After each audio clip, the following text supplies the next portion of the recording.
Hello guys. Well, I'm about to start trying to get this thing together. I've decided I'm going to leave the valving part on here. If you can see that little pin right there, there were people that were cutting this and then taking this clip off and removing this. I really don't see the need to.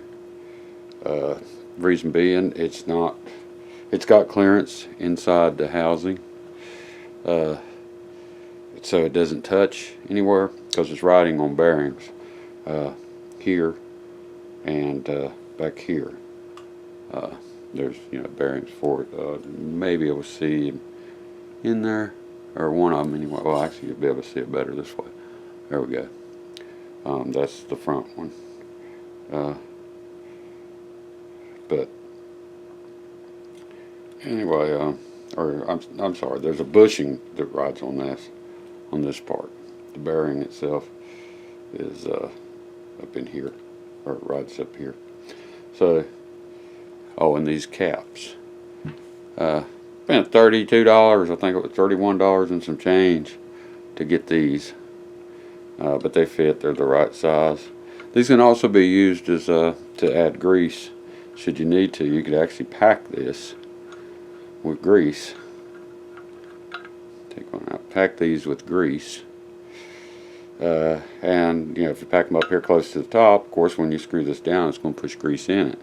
So if I needed to re-grease this thing sometime, I could do it. I can do it that way. And each one of these has a separate hole that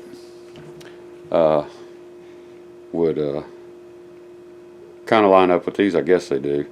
And to keep this all greased real well if I need to do that. I don't think I will. Once it's in there, it's probably good to go forever. Let's see. I also got some O-rings. I couldn't find washers to fit these, so what I did was I got 2 O-rings for each one of these. One's smaller than the other. You'll be able to see them here. So this one will go on the inside. This one will go on the outside. And then put just maybe a dab of silicone or something so that this slides. But I noticed that as I screwed these in there, I've already put them in one time and tightened them, that this will actually roll over top of the one in the middle and spread out and seals it. It's just for dust or whatnot. There's no fluid, of course, so you don't have to worry about it leaking out. It's just to keep dust out of it. But that worked. I got some smaller ones that you can see up there, maybe, for the 2 smaller ones there. So I'll be putting all them together once I get it. These will be the last things I put on, because I probably will pack it with grease. But that's what those are. But yeah, these things, they were drain plugs, oil drain plugs. They had them at True Value Hardware, my local True Value Hardware. They had some, and luckily these were fit up. They had a numerous selection, and I just kept trying until I found the ones, and sure enough they had them, that every one of them screwed in. So that took care of that problem. I've already double checked that the seal, of course that one's not in there right now, but I can get it turned right here, how it goes. Oh lordy, it will go in there, and there we go. Yeah, even with the bolt on it, no problem. Yeah, so that works pretty good. I think it looks better than cutting the lines, pulling off the ends, and soldering them or welding them shut or whatever, or putting RTV down in there like some people did. I mean, it's perfectly acceptable. It worked, but this gave me the option down. Like if I wanted to re-grease, it's easier to do now. Just remove these and put them in there, and also I just thought it looked better, and welded up caps or silicone stuck down in there. Here's the bearing at the back here. It's not been packed yet, of course. The slider. I am going to put this O-ring on there. It doesn't really need to be, but I will put it on here for dust. Just I don't think there's going to be any kind of problem. It's really an O-ring seal for the fluid, but I'm going to stick it on there. And it causes no drag or anything. As this is a stationary object, it's in there stationary in the shaft itself. Slides back and forth on it. And let's see some other tips. Oh, I had this out for a reason, to show you that if you are going to rebuild a power steering rack, and you're going to replace these rings here that go in them. That's them. These each go in one of these down through here. Well, to get this to go in there, you need to use this. That's what this is for. It's a Kent Moore tool, especially for that. So if those are in there, that will guide it in, and those these seals will then be in place. And I'll give you a better view here. So if that was in there and you were pushing this through, come through here, well, that's going to help align these O-rings from moving, or to try and come out of the groove. And as you go in, you see it'll come out of this plastic piece, and then your seals will be in there, and you just keep pushing it until they all go in. But that's what this is for, but I don't need this because I'm not using the seals. Alright. Another specialty tool, now this probably I will use. This is the stub shaft protector that you put on. It's not so much to protect the stub shaft, actually. It's more to protect the seals as you push them down on there. Of course, these seals, again, are only be for dust, but once this is in there and all, you put this stub seal protector on here, and slide the steel over it so that you're not hitting the edge here with the seal trying to put it on. That's what this is for, and it'll slide on there. Good little tool. That's another Kent Moore specialty tool. And then, of course, you have this to drive the seal in, to tap it down, in place into the housing. And of course the crimpers. Those are to crimp the rings that hold the boot on. So it's actually fairly straightforward deal. This piece here, this is the one that gets you. This seal here goes on the end of this shaft, and luckily ours have a nut on them. Since ours have a nut hold them on, these are easy to come off. These are the ones that, if you've ever looked at a video on depowering a steering rack, they're taking a grinder and cutting it with a grinder, because I saw on like Miatas and stuff, this is kind of in the center of the thing, and it has to come off. Well, GM was in their design, they put this on the end here for the fluid to push back and forth from one side to the other, depending on if you're turning left or right, to keep them separate, and then they'd go through the appropriate lines, and feed the assistance in the steering. But that comes right off, so there's no grinding and cutting that needed to take that off. It's not used. You don't put it back on there. There's no default whatsoever, unless you're going to have power steering fluid running through like a normal one. I'll also replace this seal. I will. That's the original one on there. Again, this isn't all that important either. It too is only for fluid, I guess. I'm not even sure. Yeah, To be honest, no, I think it'd be separate from the fluid. I think, but I'm not 100% sure about that. But anyway, there's no fluid being in it, so it don't really even need to be there. But I'm gonna put this new one in it anyway, just to give it something to ride on, because this sets your tension, the correct amount of tension on the bottom of the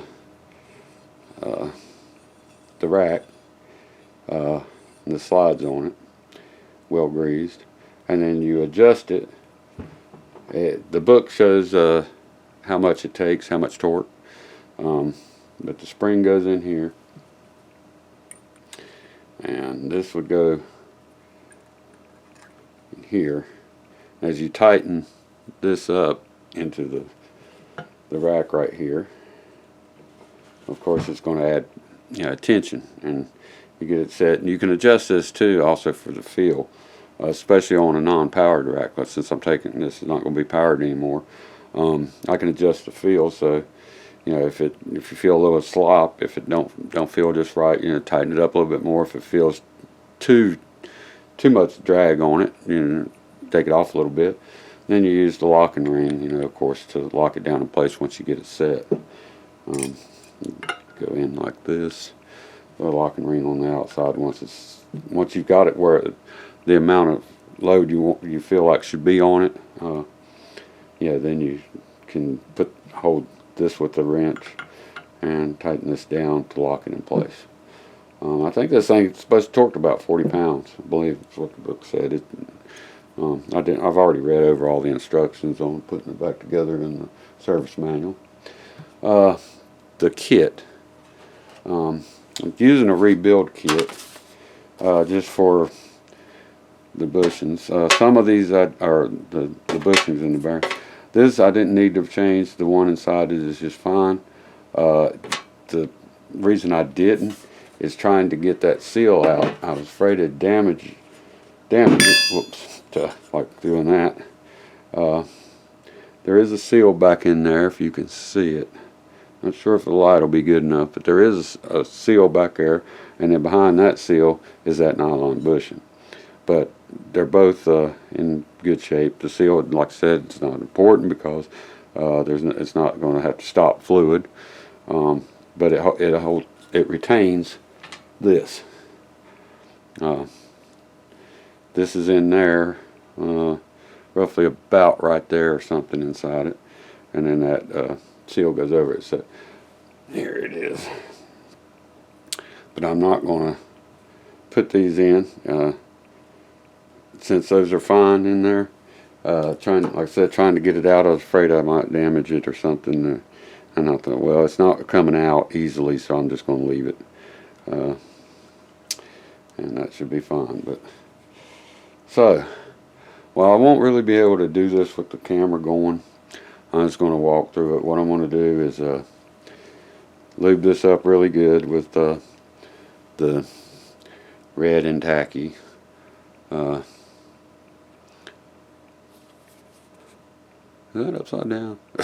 Well, I don't know how this will turn out in this video. I've never tried to do this with the camera angled it a certain way, and then my screen turned around facing me so I can sort of see it. But anyway, so I'll grease this up really good. After I grease the bearings, pack them, and once it's in there, it'll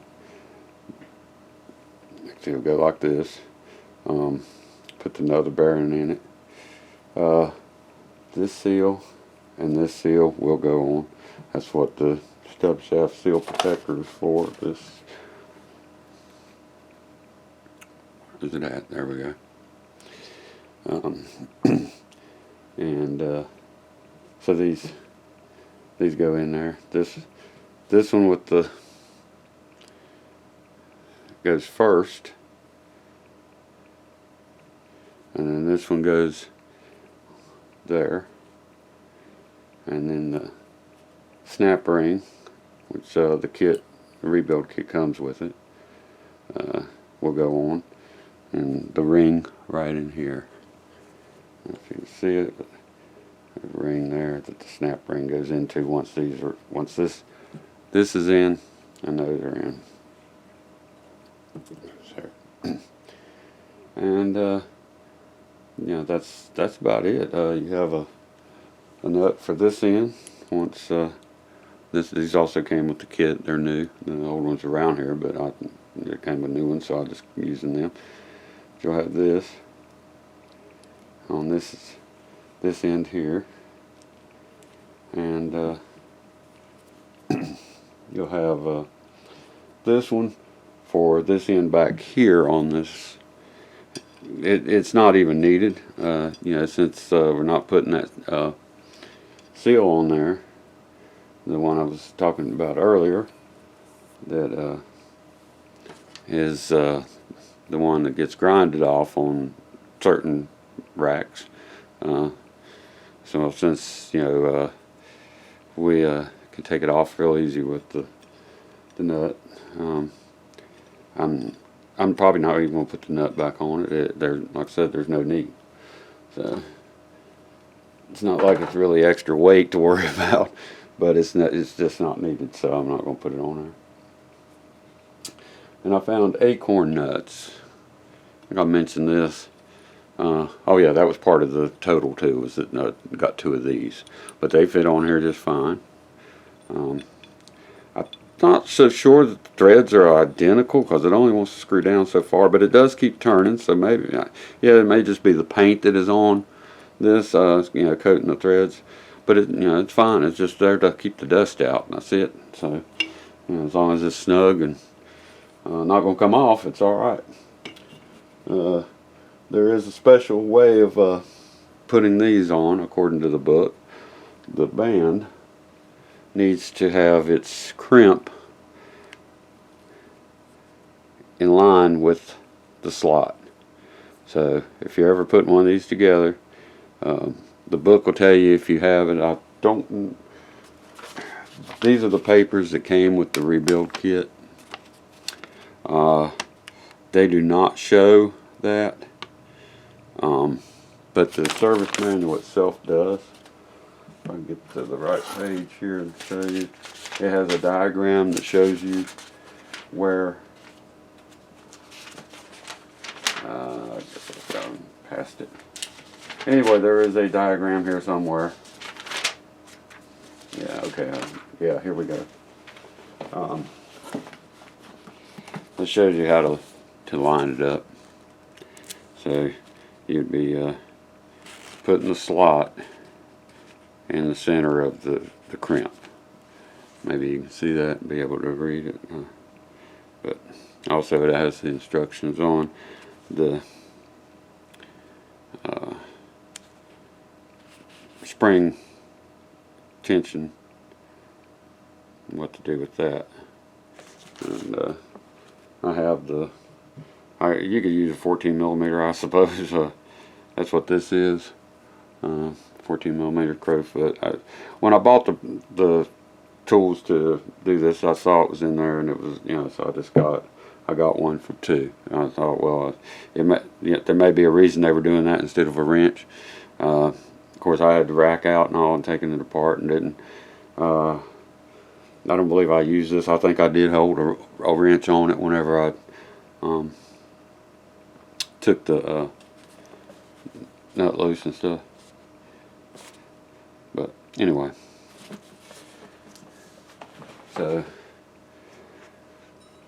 that's what it's looking like right now. And once I get it put back together, I may do a little short video of, you know, turning by hand to see, you know, to give you an idea of how free it turns. It seems to be. I had it mocked up sort of the other day, but it didn't have any grease in it, and it was still, you know, easy to turn. I think the grease, get it in there, will make it a little bit more slippery as well. I would assume. I'm, you know, not positive, but we'll see. But it definitely had very little tension to have to turn it. I mean, you could easily turn it by hand, you know. And the power one with the coupler on it, you know, you can turn it by hand as well. It's not that easy to grab a hold of here and try and turn it. It don't want to turn on the powered one, that one that still has all the parts in it. Because of the extra drag caused by the seals, and of course the divider. I guess you'd call it a divider because it keeps pumps fluid, or not real pump fluid, but it pushes fluid from one side to the other. So this divides the two sides. I don't understand really why it's so far out compared to the Miatas, but I didn't design the thing. GM did. I guess because this tube is so long. So I guess when it's in there, it probably is at center. When the rack is centered, steering wheel centered, this is probably somewhere in about the middle of this. You go back and forth. And also, I did notice, because these were capped and the lines on, that when the lines were on it, and I first started taking it apart, I couldn't hardly get it to move. And the reason was air pressure. Because after I got to a certain point, or released the line or something, the air come out. So there was enough air pressure in there. This sealed so well that with this closed, say with this end closed off, you go to turn the wheel, and you're pushing air, you're compressing the air by hand. So I really felt a lot with that. But I mean, I knew that that's one of the reasons I guess these have to come out. But anyway, that's what's going on here, and I'll have this thing together sometime today. It shouldn't take more than about 30 minutes to put it all together, grease it up, and put it all together. But so it seems to be like it's going to be pretty cool, and we'll just see how it goes whenever I get it on the car and actually have an engine in the car. Of course, Miatas are front engine, they're and people are doing it to them, and they love it. So the weight of their engine and stuff, and I don't know, they may not be quite as heavy as the Cavalier's engine, or the V6 engine in the Cavalier. And I don't really know about the weight distribution on one. I'm sure there's more weight in the front than the back, but it's still maybe okay. Now I know my Fiero, of course, the engine's in the rear of the Fiero, but I loved it. I loved the non-powered rack. It just the road feel you get through the steering wheel is phenomenal compared to the power. The power system dampens that feel a lot. It's not so much a vibration. It's just I don't know. It's just the feel of what the wheels are actually doing, what the tires are doing up the road. You can feel it through the steering much better on a manual rack than you do with a powered rack. So I'm hoping that this will work out okay and not be too heavy steering. I put up a little bit at slow speed in the parking lot or something like that. And going down the road, of course, is going to be freer, easier steering anyway than at stationary or barely moving. But we'll see how it goes. And if it turns out to be a flop, well, I'll switch them out and put a powered unit back in it. But it's an experiment, and I thought, well, it's worth a try. Whether it works or not, I don't know. We'll see. I know, like I said, you cannot find a manual rack for these. Even they did make them. Some people said they didn't think they made them, but they made them. They're in the parts book.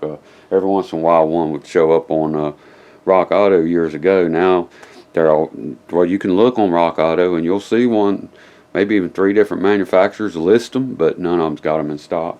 You can get put on a notify thing, and they'll let you know if one comes in. But so far there hadn't been none in a while, and I just didn't buy one whenever they were readily available, and they were a year or two ago or something, maybe more than a couple years ago. I don't know. I just remembered seeing them. Kind of in the back of my mind, I was like, powered or non-powered steering rack, it might be all right. I know Brad put one on his car. That was the original original GM one, not a manual rack, not a depowered power rack, and I never really noticed in the comments anywhere of his opinion on one, but he was able to locate, or I think he said he'd bought it a long time ago or something and just had it, but he used it on his build, and I imagine he likes it. but I don't really see a whole lot of difference between this and that. The only thing is this is a 2.5 round Revolution, lock to lock, where the factory manual one is 3 revolutions lock to lock. So you've got, you know, a little bit quicker steering on these than you would have on the factory non-powered rack. But, so when I get it all together and all, it may be today, it may, or I may make a video today of, you know, turning it and letting, you know, I don't have any way to put scale to it or anything to see how much, you know, force I'm actually using to turn it. And of course you don't have the big steering wheel, which will give you a lot of leverage to turn it anyway. But I was able to turn it by hand, just holding on to this shaft and just turning, and it was going back and forth just fine. So I'm thinking, well, you know, that feels pretty light, really. You know, a little resistance, but not a great deal. I mean, you know, just holding it with 2 fingers and turning it, and it worked all right. So that making me think, okay, this is probably going to be a good thing. But, you know, I'll let you know later. Take care, guys.